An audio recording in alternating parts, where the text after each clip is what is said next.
망토 입은 느낌. 자, 지금 이것만 보면 우리가 모르죠. 이제 두 번째 예시를 제가 보여드릴게요. 얘는 직업이 뭔지 명확하게 보이지 않나요? 근데 정말 놀라운 사실이 뭐냐면 이 캐릭터 두 개 다 캐릭터입니다. 안녕하세요. 온 오프라인 넘어서 함께하는 아티스트들의 공간 라움 아카데미입니다. 와! 안녕하세요. 네, 안녕하세요.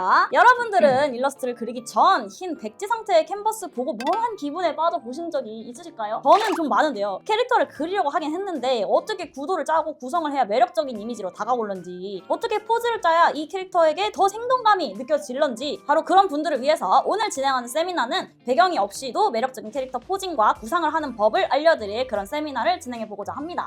금일 진행해주신 작가님, 매력적인 화면 구성과 색감이 일품인 그림을 작업하시는 가네피 작가님이십니다. 인사 한번 나눠볼게요. 안녕하세요. 안녕하세요. 네, 저는 나오면서 강사를 하고 있는 가네피 작가라고 합니다. 네, 안녕하세요. 네, 제가 오늘 설명드릴 거는 캐릭터의 구도. 제가 생각하는 구도는 포즈, 실루엣, 앵글, 화각이나 투시 그런 걸 다 합쳐서 이제 조화롭게 맞춘 거를 하는 구도라고 생각을 하고요. 캐릭터 일러스트잖아요. 캐릭터의 특징을 더 잘 살려서 그리는 거를 오늘 제가 알려드릴 겁니다. 일단 투시에 대해서도 얘기를 해드릴 건데, 일단 그 전에 캐릭터를 그릴 때 가장 중요한 게 저는 실루엣이라고 생각을 하는데, 말 그대로 윤곽선이나 그림자. 근데 그림자라고 하면은 바닥에 지는 그림자라고 생각하실 수가 있는데, 그림자보다는 그냥 윤곽선이라고 보시는 게 나아요. 피사체 전체적인 느낌, 특징을 구체적으로 무슨 옷을 입고 있고 액세서리를 달고 있다든가 그런 거보다는 딱 봤을 때 얘는 뭐다 하고 그냥 바로 떠올릴 수 있는 그런 거를 우리가 실루엣이라고 말할 수 있는데, 자, 그러면 그런 실루엣들을 표현하기 전에 알아야 될 것이 있어요. 그게 바로 캐릭터의 특징입니다. 어떤 캐릭터인가? 자, 성격, 직업, 복장, 그리고 신체적 특징 같은 게 있어요. 성격 같은 거는 활발하거나 소극적, 소심, 과가 많거나.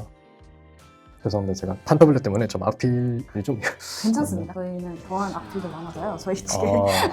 다양한 성격이 있겠죠. 그리고 직업 같은 경우는 직업이라고 말은 했지만 게임 캐릭터 같은 걸 보면은 능력이라고 볼 수도 있죠. 불을 쓰거나 물을 쓰거나 아니면 난 칼을 쓴다. 근데 칼도 종류가 되게 많죠. 그리고 현대 쪽으로 와보면 경찰도 있고 소방관도 있고, 그리고 이제 복장을 보시면 직업을 알면 뻔한 거 아닌가라고 할 수 있는데, 요즘 가챠 게임 같은 거 보시면은 직업이랑 완전 생뚱맞은 옷을 입고 있는 애들도 있어요. 예를 들면 낫이나 창을 들고 있는데 전투를 할 것 같은 복장을 입고 있다고 상상을 하잖아요. 근데 메이드복을 입고 있다든가 아니면 교복을 입고 있는데 총선 애들도 있고, 그렇죠? 그런 것처럼 복장도 요즘은 직업이랑 딸려서 보는 것보다는 별개로 보시는 것도 좋다고 저는 생각을 해요. 그리고 마지막으로 신체적 특징, 뿔이 있을 수도 있고요. 꼬리 달린 데 많잖아요. 날개, 각선미를 중요시해서 다리가 긴 캐릭터, 이런 것도 있죠. 머리카락이 길다, 머리카락 스타일도 되게 많죠. 자, 그러면은 제가 이런 특징들을 말씀을 드렸는데 예시를 보여드릴게요. 자, 첫 번째 예시인데 얘가 뭐 하는 애 같으세요? 이걸 보고 알 수 있을까요, 우리가? 도적, 망토 입은 느낌. 자, 지금 이것만 보면 우리가 모르죠. 이제 두 번째 예시를 제가 보여드릴게요. 얘는 직업이 뭔지 명확하게 보이지 않나요? 성별도 보이고, 칼도 두 자루 들고 있고, 그쵸, 검사죠. 이렇게 실루엣으로 뭘 한 캐릭터인지 우리가 알 수가 있어요. 근데 정말 놀라운 사실이 뭐냐면 이 캐릭터 두 개 다 똑같은 캐릭터입니다. 이 자세랑 실루엣에 의해서 얘는 뭐 하는 애인지도 몰랐는데 얘는 그냥 딱 보자마자 검사 바로 나오잖아요. 그만큼 실루엣이 정말 중요합니다. 또 하나, 화면을 그릴 때 화면이 엄청 허전할 때 있잖아요. 실루엣에 신경 써주면 화면 안에 밀도가 올라가 보이고 가득 차 보이는 효과를 줄 수가 있습니다. 그건 제가 나중에 설명을 드릴게요. 우리가 이제 이런 캐릭터들을 그렸죠? 이렇게 세워두는 캐릭터만 맨날 그릴 건가요? 그건 아니잖아요. 우리 일러스트를 그릴 거니까 연출을 넣을 줄 알아야 돼요. 이 캐릭터의 특징, 이런 것들을 더 돋보이게 우리가 연출을 해줘야 돼요. 그런 일러스트 연출을 하기 위해서는 투시를 배워야겠죠? 우리가 다이나믹한 연출을 할 때 투시가 필요한데, 여러분들 투시 하면 뭐가 먼저 생각나세요? 투시 도법, 1점 투시, 2점 투시, 3점 투시, 이런 거 먼저 생각나시죠? 저도 그렇거든요. 근데 그것도 중요해요. 투시를 처음 입문하시는 분들은 그거를 피해갈 수 없습니다. 그 다음 단계를 설명을 드리려고 하는 거예요. 시점이 눈높이라고 하죠. 자, 이게 높이입니다. 사람이 이렇게 서 있다고 칩시다. 근데 눈높이가 여기만 있는 게 아니라 여기에도 있을 수 있어요. 그러니까 이거를 옆에서 보면 여기서도 있을 수 있고 여기 밑에서도 있을 수 있어요. 그 다음에 거리가 있어요. 사물이 있다고 칩시다. 눈높이에 있는 이 눈과 이 피사체 사이의 거리입니다. 1점 투시, 2점 투시, 3점 투시, 그거를 다 끝내고 이해를 하셨다면 다음 단계로 넘어오라는 게 높이와 거리, 이거를 이해해서 투시도 없이 우리가 인체를 그려야 됩니다. 매번 캐릭터를 그릴 때마다 2점, 3점 그런 거 막 생각하면서 막 일일이 다 이렇게 그려가지고 투시도 선을 저희가 할 게 아니잖아요. 그런 투시 선 없이 감을 잡아가고 실력을 쌓아가는 과정을 설명을 드리려고 해요. 그러면 그렇게 생각하시는 분도 있을 거예요. 투시선이 없으면은 투시 다 어긋나고 틀렸는지도 모르고 더 망가지는 거 아니냐. 완전 그 투시선에 맞춰서 정확하게 한치 오차도 없이 그리자보다는 자연스러워 보이게 그리는 것을 목표로 하는 게 좋아요. 아까 보셨던 제 그림들 가져와서 투시선에 딱 대입을 하잖아요. 안 맞아요. 왜냐면 투시선을 긋지 않고 그렸으니까요. 제가 컴퓨터도 아니고 투시선 없이 그렸는데 투시선이랑 딱 맞아지면 그냥 신이 되겠죠. 알고 계셔야 될 게 있어요. 거리가 가까울수록 피사체의 크기가 커진다. 그리고 거리가 멀어질수록 피사체의 크기가 작아진다. 이건 너무나도 당연히 알고 있죠. 여기는 플러스가 하나씩 더 돼야 되는 게 있어요. 전문 용어 같은 게 딱히 없는 것 같아서 제가 투시 적용치라고 할게요. 그냥 투시가 적용되는 강도. 근데 투시 적용치가 이게 전문 용어가 아닙니다. 그냥 저도 뭐라고 불러야 될지 몰라서 그냥 이렇게 정해온 거예요. 이게 커져요. 작아질수록 투시 적용치가 작아져요. 자, 이게 무슨 말이냐면 미리 그려왔어요. 이 4개 중에서 어느 게 제일 멀리 있는 도형일까요? 4번. 다들 잘 아시네요. 제일 가까운 게 1번이겠죠? 6년체의 옆모습을 여기다가 이렇게 그려줬어요. 멀리 있을 때 이만큼 보일 거예요. 얘를 조금 앞으로 당겨볼게요. 한 이 정도쯤에 왔다고 생각해 봅시다. 이제 여기가 살짝 보일 거예요. 그래도 진짜 미세하죠. 이 정도 각도로 보이겠죠? 한 이 정도 왔다고 칩시다. 이 정도로 보이죠? 얘들을 본 각도를 한번 비교를 해볼게요. 빨간색 각도가 한 이 정도 된다고 칩시다. 그리고 파란색 각도 더 크죠? 초록색 각도를 볼게요. 훨씬 커졌죠? 자, 이 각도가 뭐냐면은 이거 투시 적용치랑 연관이 있습니다. 투시로 인해서 이 왜곡되는 현상이 더 가파라지죠. 자, 이거를 보시면 로우 앵글로 찍었고 이 다리 바로 옆에 붙어서 우리 사진 작가들이 모델 찍을 때 여기서 찍고 또 여기 앞에서도 찍고 이렇게 하잖아요. 카메라 감독이 된 것처럼 생각을 하시고 캐릭터가 나보다 위에 있다 이렇게 생각하신다기보다는 내가 캐릭터보다 밑에 있다 이렇게 생각하시면 이해가 더 빠르게 됩니다. 만약에 로우 앵글을 그릴 거다 내가 캐릭터 밑에 있다 이게 아까 말한 시점 눈높이죠. 눈높이를 먼저 생각하시고 캐릭터 바로 앞에라는 건 뭐죠? 거리죠. 바로 앞에 밑에서 얘를 촬영 중이다 라고 생각을 하시고 앵글에 대해서 잠깐 설명드릴게요. 자, 앵글은 로우 앵글이 하이 앵글이 있고 아이 레벨이 있는데 자 근데 우리는 앵글이 하나가 더 있어요. 더치 앵글이라고 있습니다. 자, 하이는 높은 데니까 하이고 아이 레벨은 눈높이니까 아이고 로우는 밑에서 보니까 로우 앵글이에요. 그럼 더치는 뭔데 하는데 별 뜻 없습니다. 그냥 1차 세계대전 당시에 독일의 감독들이 자주 쓰던 앵글이라고 해서 그냥 더치 앵글이에요. 더치가 독일을 의미하는 거거든요. 더치 앵글은 이 눈높이의 각도를 틀어버린 거예요. 이렇게 있던 거를 이렇게 틀어버린 거예요. 자, 얘도 보시면 벽도 기울어져 있죠. 자, 이게 더치 앵글이에요. 로우 앵글이랑 더치 앵글을 같이 넣었죠. 그래서 더 극적으로 중첩돼서 캐릭터의 분위기를 살려주는 역할을 하는 거예요. 그리고 아까 실루엣이 중요하다고 했죠. 아까 얘의 특징이 망토가 있고 쌍칼을 쓴다고 했죠. 쌍검. 망토를 보시면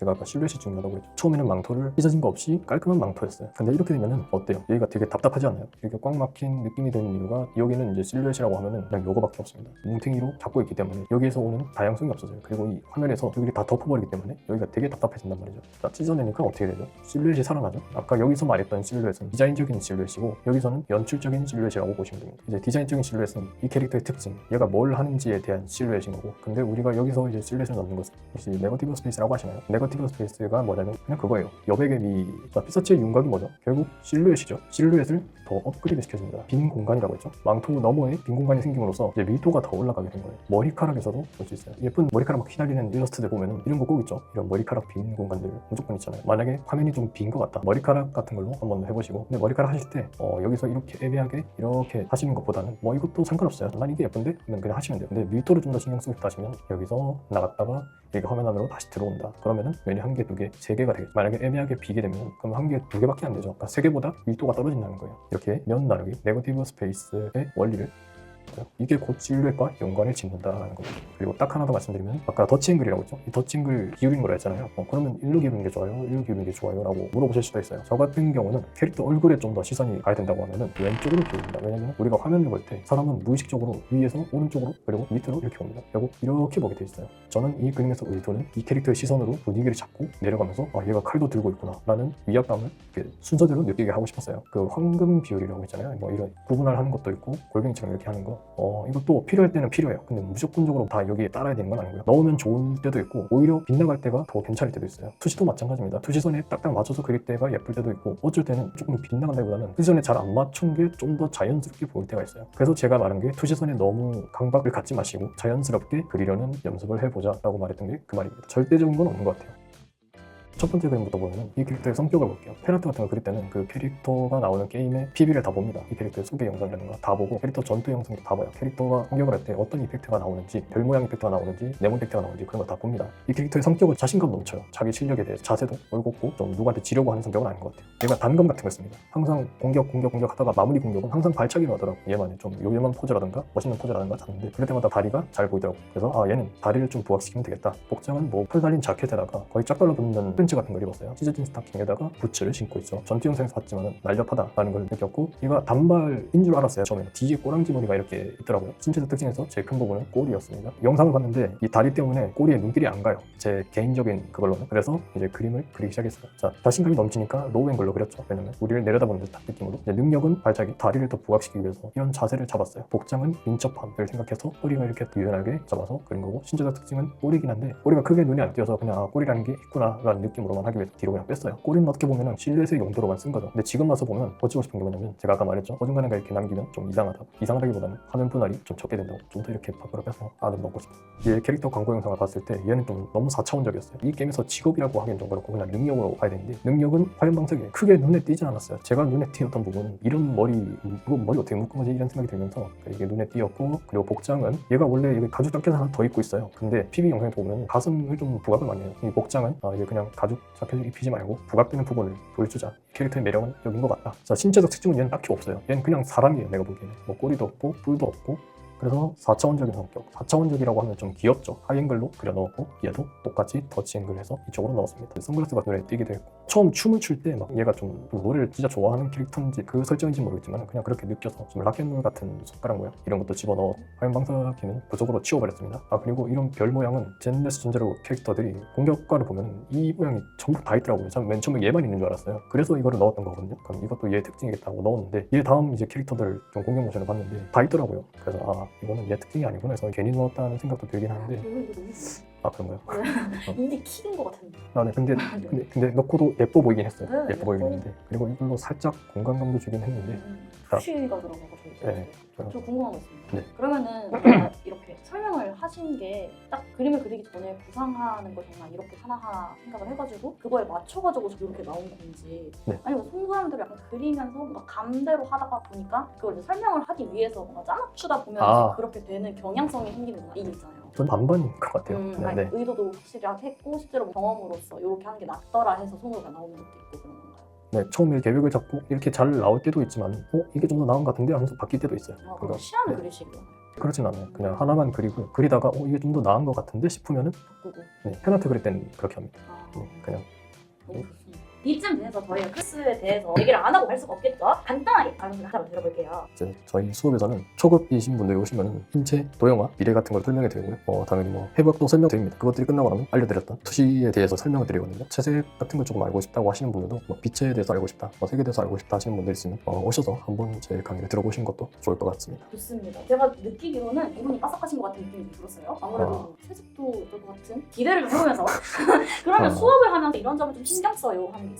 학생들마다 다 그게 달라요. 지향하는 그림체가. 어떤 분은 시사에 가까운 반시사적인 눈을 좋아하시는 분도 있을 거고 어떤 분은 이제 완전히 캐주얼적인 이런 눈도 좋아하는 분이 있을 거니까 그림체에 따라서는 크게 구분하지 않습니다. 제가 지금은 일러스트레이터를 하고 있긴 한데 저도 옛날에는 게임 원화 공부를 게임 회사 취직을 목표로 원화 공부를 했었어요. 근데 그때 그림체가 김범 원화 작가님이라고 아시나요? 제가 그분이 네, 그분이 롤 모델이라서 그분 그림 따라하는 것만 거의 한 6, 7년 한 것 같아요. 그래서 수업은요 온라인 클래스로 진행이 되고 있고요. 토요일 오후 7시부터 딱 10시까지 소수 인원으로 진행이 되고 있어요. 그러니까 많은 분들 관심 부탁드리길 바라겠고 앞서 말씀 주신 것처럼 캐주얼 하시는 분 포함해가지고 반실사도 가능하다고 하시는 거고 네, 그러면 여기까지 하도록 하겠습니다. 여러분 모두 좋은 밤 되시고요. 저희 다음 세미나는 이제 카페 통해서 알려드릴 테니까 또 다음 세미나도 많이 관심 부탁드리고 여러분 새해 복 많이 받으시고 작가님도 새해 복 많이 받으시고 네, 수고하셨습니다. 네, 고생 많으셨습니다. 갈게요.